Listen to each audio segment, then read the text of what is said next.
آخرین آمار و اطلاعات مربوط به بیماری کووید 19 در خدمت شما عزیزان هستیم. از دیروز تا کنون تعداد 4251 بیمار مبتلا به کووید 19 بر اساس معیارهای تشخیص قطعی شناسایی شده که 1948 نفر از این عزیزان در مراکز درمانی بستری شدند.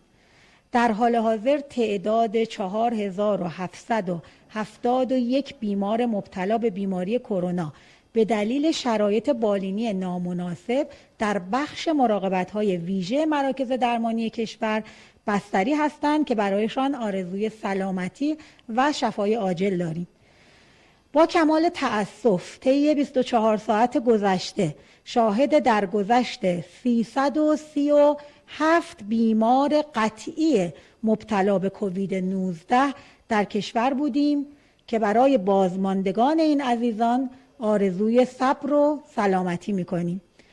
و با این احتساب مجموع جانباختگان بیماری در کشور به عدد 30712 رسیده است. از زمان شیوع بیماری در کشور تعداد 534631 بیمار مبتلا به کووید شناسایی شدند و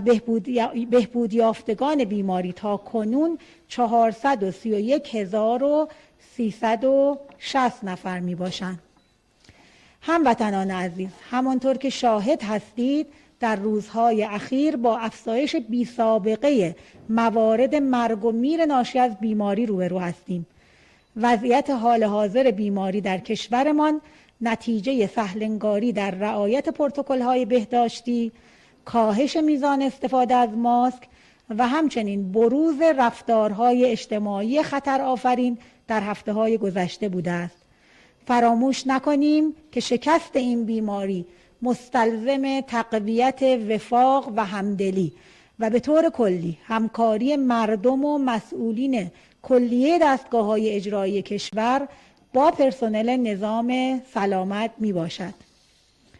این هفته ملی سلامت بانوان ایران است که از تاریخ 24 تا 30 مهر ماه در حال برگزاری است و شعار امسال این هفته با توجه به همهگیری ویروس کووید 19 در کشورمان با عنوان سلامت زنان در دوره کرونا نامگذاری شده است.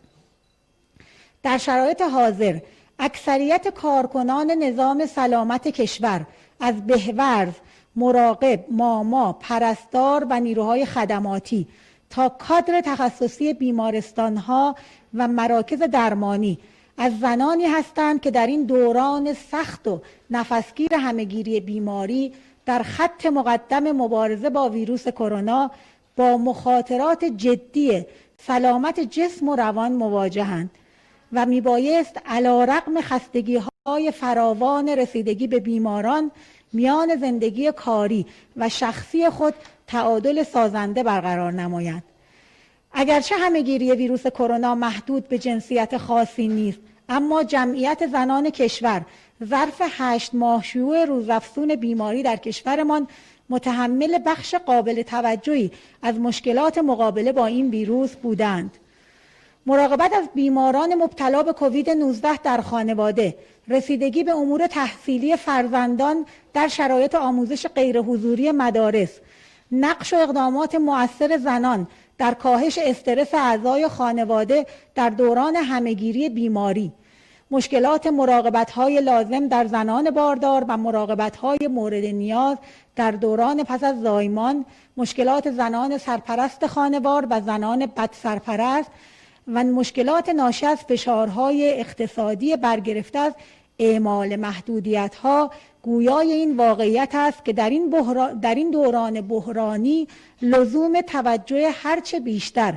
به حفظ سلامتی زنان از الزامات بنیادین مبارزه با بحران کرونا می باشد. هفته سلامت زنان فرصت مناسبی است برای تقدیر از زحمات شبانه روزی زنان سخت‌کوش سرزمینمان که با روی گشاده و عزمی راسخ در جهت شکست این بیماری در تلاشند. امیدواریم با ارتقاء سواد سلامت و آگاهی و هوشیاری لازم در زنان به عنوان پیشگامان حفظ سلامت و ترویج آن در کشور گامی مؤثر